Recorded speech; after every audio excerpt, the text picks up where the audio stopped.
आज भी मैं दावत देता हूं, आज भी।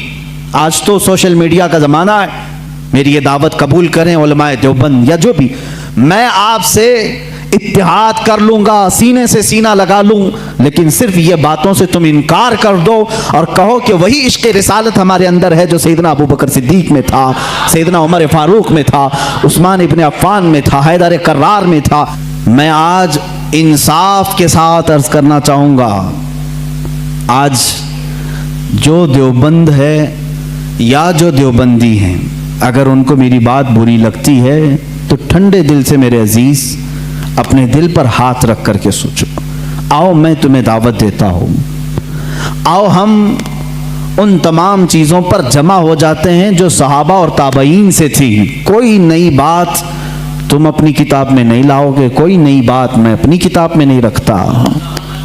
आओ इत्तिहाद करो, मैं इस इत्तिहाद का ऐलान करता हूं, लेकिन जो नई बातें आई उसका तुम इनकार करोगे, अलल ऐलान करोगे और ये भी कहोगे कि हम इनसे दूर हैं। हुआ ये कि आला हज़रत रज़ियल्लाहु तआला अन्हु के ज़माने से थोड़े से पहले की हालात मैं बता रहा हूँ आपको। दारुल उलूम देवबंद के बाद 4 उलमा मैं साफ साफ आज अर्ज करता हूँ जिनकी किताबों से पूरी उम्मत में तनाज़ा फैल गया, इख्तिलाफ फैला। लोग हमको इख्तिलाफ का फतवा देते हैं, अगर ना ये किताबें आती ना ये कोई फतवे आते।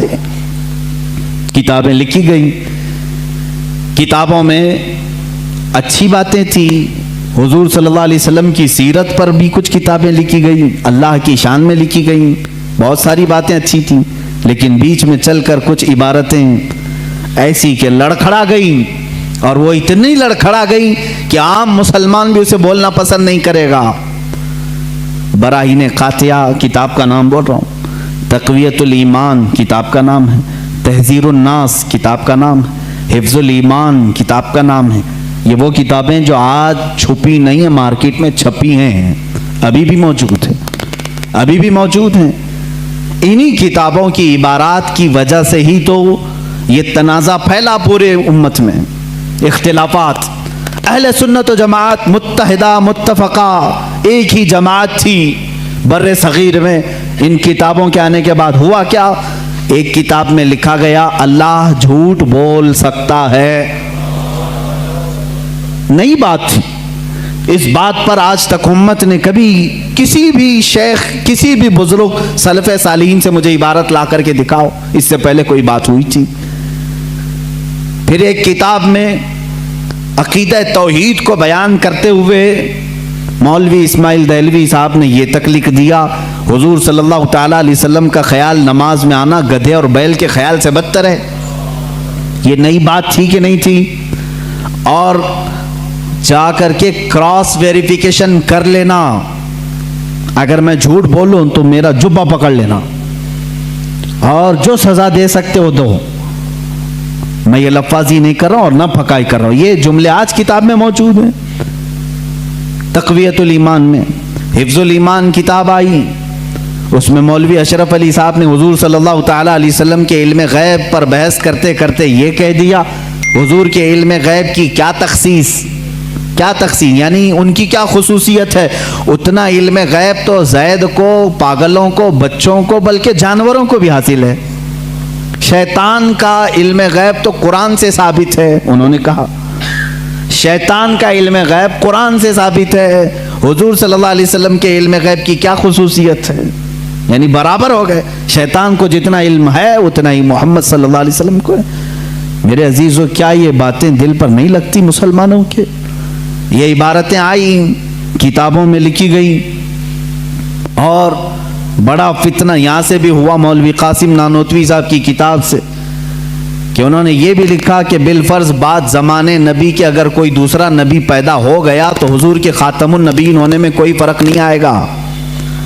यानी कोई दूसरा नबी पैदा हो सकता है, अगर हो गया, अगर हो गया, अगर मगर की बात ही छोड़ो। जब हुजूर ने 1400 साल पहले कह दिया, फरमा दिया कि मेरे बाद कोई नबी नहीं हो सकता, तो नहीं होगा। आप किताब में ये नई बात लिखने की क्यों जरूरत पेश की? आपको क्यों जरूरत पेश आई कि अगर अब के ज़माने में भी कोई नबी आएगा तो हुजूर के ख़ातमुन नबीयीन होने में कोई फ़र्क नहीं आएगा। तो आपकी इस बात से पता नहीं कितने मोहल्लों में कहाँ कहाँ कोई नबी होने का ऐलान कर देगा। अजीज़ान गिरामी वक़ार, ये किताबें पूरा का पूरा हिंदुस्तान एक खलबली मचा चुकी थी, कोहराम बपा था, तनाज़ात में घिर गए। कादियानी अपने नबी होने का ऐलान कर रहा है, इधर एक नेचरी फ़िरका है अलीगढ़ से जो कुरान के मौजज़ात का इनकार, हिस्सियात को सिर्फ मानने वाला, नेचर को सिर्फ मानने वाला और मुग़ीबात को नहीं तस्लीम करने वाला, और एक तरफ अज़मत रसालत सल्लल्लाहु तआला अलैहि वसल्लम पर, रसूल करीम सल्लल्लाहु तआला अलैहि वसल्लम के मुतालिक ये सारे जुमले आ रहे हैं। चलो 100 साल का अरसा गुजर गया, आज भी मैं दावत देता हूं, आज तो सोशल मीडिया का ज़माना है, मेरी ये दावत कबूल करें उलमाए देवबंद या जो भी, मैं आपसे इत्तिहाद कर लूँगा, सीने से सीना लगा लूँ, लेकिन सिर्फ ये बातों से तुम इनकार कर दो और कहो कि वही इश्क़ रिसालत हमारे अंदर है जो सैयदना अबू बकर सिद्दीक़ में था, सैयदना उमर फ़ारूक में था, उस्मान इब्न अफ़्फ़ान में था, हैदर कर्रार में था, रिज़वानुल्लाहि ताला अलैहिम अजमाइन। जो मशाइख़ अहले सुन्नत ने हमें मोहब्बत रसूल और ताज़ीम रसूल सिखाया है उसी पर हमारा इत्तेफ़ाक़ है। आओ, मैं सीने से सीना लगाने को तैयार हूँ। हम कौन सा इख्तिलाफ़ चाहते हैं आपसे, हम कौन सा इख्तिलाफ़ चाहते हैं? हमारा ये एक बात याद रख लें, अगर मैं आज नाम लेकर के किसी को कह रहा हूं तो सिर्फ इसलिए कि हमारा दीन ही ये कहता है, जो उनसे ना आशना हो उससे हमारा कोई ताल्लुक भी नहीं। हमारे रिश्ते नाते अगर हैं तो सिर्फ अज़मत रिसालत से जुड़े हुए हैं। जो नबी का है वो हमारा है। इसीलिए सरकार मुर्शिदी पीरो मुर्शिद ताजो शरिया रहमतुल्लाह ताला अलैह ने फरमाया है, नबी से हो जो बेगाना उसे दिल से जुदा कर दे, नबी से हो जो बेगाना उसे दिल से जुदा कर दे, पिदर मादर बिरादर जानो माल उन पर फिदा कर दे। इसी वक्त ईमान को पहुंचोगे, उसी वक्त ईमान को पहुंचोगे। अब ये हालात मैं बता रहा हूं आपको, इंडिया के, हिंदुस्तान के, अखंड भारत के हालात, मुसलमानों में तफर्रका पैदा किया अंग्रेज, और इन्होंने अपने माल, अपनी हुकूमत, अपनी सल्तनत को फैलाने के लिए, बहादुर शाह ज़फ़र का कत्ल हो चुका था, उसके बाद उलमाए हक ने महसूस कर लिया कि अंग्रेज दरमियाने उम्मत तफर्रका डालकर अपनी कुर्सी संभालने की कोशिश कर रहा है। तो वो मर्द मुजाहिद अल्लामा फजल हक खैर आबादी रहमतुल्लाह ताला अलैह ने दिल्ली की जामा मस्जिद से फतवा सादिर फरमाया कि अंग्रेज़ हिंदुस्तान का दुश्मन है, इनसे क़िताल करना फ़र्ज़ है मुसलमानों को। इसी फतवे की बुनियाद पर ज़िंदगी भर की उम्र कैद की सज़ा में उनको अंडमान निकोबार भेजा गया, वहीं पर उनकी वफ़ात हुई। आज मज़ार भी उनका जज़ीरा अंडमान में है। मौलाना किफ़ायत अली काफ़ी रहमतुल्लाह ताला अलैह, जो 1857 की ये जो गदर है, इसके बाद के उलमाए अहले सुन्नत की बात मैं कर रहा हूँ, इन्होंने महसूस कर लिया उसी ज़माने में कि अंग्रेज़ ने फ़िरका पैदा कर दिया है, कुछ उलमा उसकी बोली बोल रहे हैं। जाहिर सी बात है, यहाँ कुछ उलमा जो मदरसा बना रहे थे उनको माहाना मुशाहरा मिल रहा है अंग्रेज़ हुकूमत से। अलीगढ़ को पाउंड आ रहे हैं इंग्लैंड से, और दीगर उलमा को पाउंड आ रहे हैं, और यहाँ जो उलमा उनकी इन खुराफात को बयान कर रहे हैं उनको फांसी पर चढ़ाया जा रहा है। मौलाना किफ़ायत अली काफ़ी रहमतुल्लाह ताला अलैह, जिनके आला हज़रत भी बड़ी इज्जत फरमाया करते थे, वही किफ़ायत अली काफ़ी जिन्होंने अपनी एक नात में कहा था, कोई गुल बाकी रहेगा न चमन रह जाएगा, पर रसूलुल्लाह का दीन हसन रह जाएगा, अतलसो कम ख्वाब के पोशाक पे नाजा न हो, इस तने बेजां पे खाकी कफन रह जाएगा। ये जो नात उन्होंने लिखी थी उस वक्त जब आपको फांसी के फंदे पर चढ़ाया जा रहा था। ये मौलाना किफ़ायत अली काफ़ी, फिर मौलाना इनायत अहमद काकोरवी रहमतुल्लाह ताला अलैह, जिनको जेल की सलाखों के पीछे अंग्रेज़ों ने बंद किया, उस एक आलिम रब्बानी ने पत्थर की ठीकरी से दीवारों पर पूरी इल्मुस्सिगा किताब लिख दी थी, जो आज भी आलिम कोर्स की किताब में पढ़ाई जाती हैं। अजीज़ान गिरामी वक़ार, अगर अंग्रेज़ को उलमा से मोहब्बत थी और वो मदरसे की संगे बुनियाद में आ रहे थे, तो इन उलमा के साथ वो काला पानी की सजाएं और मौत और फांसी की सजाएं क्यों दे रहे थे? आप समझा करें, कुछ उलमा को वो शहीद कर रहे थे और कुछ उलमा को वो पैसों से पाल रहे थे। ये हालात बड़े दिगरगूं थे, उम्मत में तफर्रका इख्तिलाफात आ चुके थे।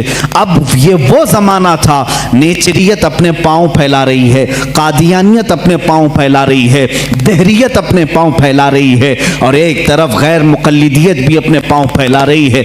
हिंदुस्तान की सरजमीन जो अहले सुन्नत व जमात का कहवारा थी, औलिया का मरकज़ थी, ये ख्वाजा हिंद का हिंदुस्तान था, ये महबूब इलाही की विरासत की ज़मीन थी। यहाँ साबिर कलियरी के मुजाहिदात थे, यहाँ बाबा फरीद के नगमे थे, यहाँ पर औलिया कामिलीन का गुलशन था, ये तमाम सूफिया कामिलीन के परवरदा मुरीदीन का एक अजीम गुलिस्तां था। इस गुलिस्तां को कई अंग्रेज़ों ने अपने पाँव से कुचलना शुरू किया, इसमें खिज़ा आने लग गया। इस हसीन गुलदस्ते में, हिंदुस्तान के गुलदस्ते में फूल मुरझाने लगे। नेचरियत का गलबा आया है, वहाबियत का गलबा आया है, कादियानियत का फितना सर उभार रहा है, इल्हाद और बेदीनी का फितना सर उभार रहा है। अब हिंदुस्तान की सरजमीन पर एक ऐसे मर्द कलंदर की ज़रूरत थी जो मूसा का जलाल लेकर फिरौन के मुकाबिल में आए, जो इब्राहीम की सबात कदमी लेकर के नमरूद के सामने आए। अब एक ऐसे मर्द कलंदर की ज़रूरत थी जो सिद्दीक की सदाकत अपने सीने में रखता हो, फारूक आज़म की अदालत अपने सीने में रखता हो, उस्मान इब्न अफ़्फ़ान की हिल्म व बुर्दबारी अपने सीने में रखता हो। हिंदुस्तान को अब ऐसे मर्द कलंदर की ज़रूरत थी जो हैदर कर्रार की शुजाअत भी रखता हो, गौसे आज़म का नायब हो, ख्वाजा हिंद का वारिस हो। अल्लाह रब्बुल इज़्ज़त ने हिंदुस्तान के सुन्नी मुसलमानों पर वो एहसान अजीम फरमाया जब सूफिया के मरकज़ और औलिया कामिलीन की खानकाहें आवाज़ देने लगी, इलाहा अब हिंद का क्या होगा? यहाँ तो अब चादरें नहीं, अब गागरें नहीं, यहाँ औलिया की बारगाह में आने से रोका जा रहा है, वसीले को शिर्क, इस्तिमदाद को कुफ्र कहा जा रहा है, अज़मत रिसालत पर हमले हो रहे हैं, नमाज में रसूल के ख्याल आने को बुरा भला कहा जा रहा है, पीठ पीछे की खबर ना होने की हजूर के बारे में कही जा रही है। इलाहा अब कौन इस दीन का वारिस होगा, जानशीन होगा, मुहाफिज होगा, निगहबान होगा? आवाज आई गैब से। अल्लाह रब्बुल इज़्ज़त ने पूरे हिंदुस्तान के इस साए पर एक ऐसी अजीम सल्तनत को बेदार फरमाया जिस सल्तनत का नाम हम यूं कहते हैं, मुल्क सुखन की शाही तुमको रजा मुसल्लम, मुल्क सुखन की शाही तुमको रजा मुसल्लम। जिस समत आ गए हो सिक्के बिठा दिए हैं, उस अजीम हस्ती को अल्लाह ताला ने जलवा फरमाया जिसको पूरी दुनिया सुन्नियत, आला हजरत, कंजुल करामत, जबलुल इस्तिकामत, दरियाए नेमत, आकाए रहमत, कंजुल करामत, इमाम अहले सुन्नत, इमाम अहमद रजा खां फाजिल बरेलवी के नाम से जानती है। इसीलिए मैंने कहा अहमद रजा का ताज़ा गुलिस्तां है आज भी, खुर्शीद इल्म उनका दरख्शां है आज भी, सब उनसे जलने वालों के गुल हो गए चिराग, अहमद रजा की शम्मा फरोज़ा है आज भी। अज़ीज़ान गिरामी, उस इमाम अहले सुन्नत फाजिल बरेलवी की जिस घर में विलादत बासआदत हुई वो आम घराना नहीं था, इल्मी घराना था, बुजुर्गों का घराना था,